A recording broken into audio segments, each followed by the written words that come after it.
How I write, Michael Mandeville. And one thing I was thinking about today was procedural writing. There's a process, a procedure, a technique, or something that needs to be done in the plot, and the idea is to go through it in its paces. So let's take a look at that right now.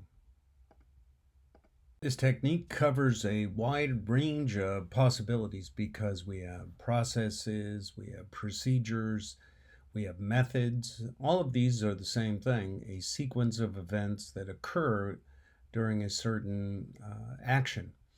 In this case, what I do is have a kidnapping. A man is outside a van and he's getting grabbed, right? So how would you do that? Think about it.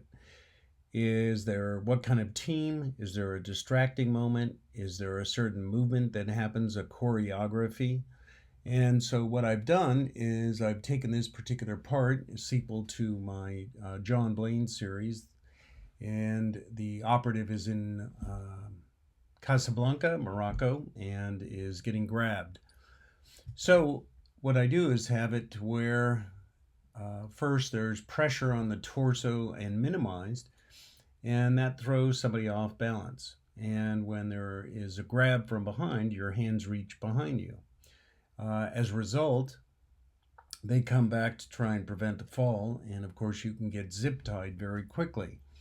And at that point, your arms are immobilized, and then you are rather unceremoniously put into the van. One could say tossed, but you're going to be slid along the floor to quiet things if you're a really good team at doing this.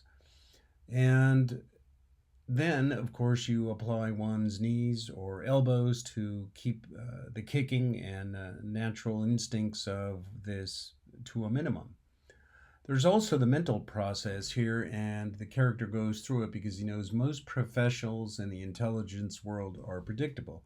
Because he has a background like this, he's going to be processing quicker than most people, not going completely into panic.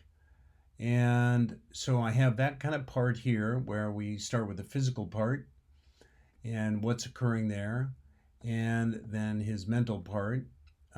But he does have his instincts where he wrestles against those invisible arms. And then I'm going to have a part come back here. So if you think about it, it's a bit like a musical rhythm because I have the physical, then I have the mental, and then I have the physical response. So you have their technique, what's happening to him objectively, then his thought process, and then his physical reaction no matter what. And by doing that, what I could do is kind of put down a certain rhythm here. But at the same time, the reader, I believe, is going to enjoy the process of thinking, yeah, how would I do that? How would I conduct that? How would I learn that skill? And given this is a thriller, an espionage thriller, those kind of answers are always very interesting, particularly to a reader who doesn't lead that particular life. So one thing is, I think, to involve the reader in a process like this. I enjoyed that when I read Tom Clancy about talking about firing point procedures in a nuclear submarine or a number of other things. And while those certainly have a certain technical wizardry, I really appreciated the idea of informing the reader about that. So that's one thing to think about. And remember, it covers a wide range of method, technique, process, procedure, any sequence of events. And you could do it mentally, physically, etc. So you can make a little grid of that and see which way you'd like to go.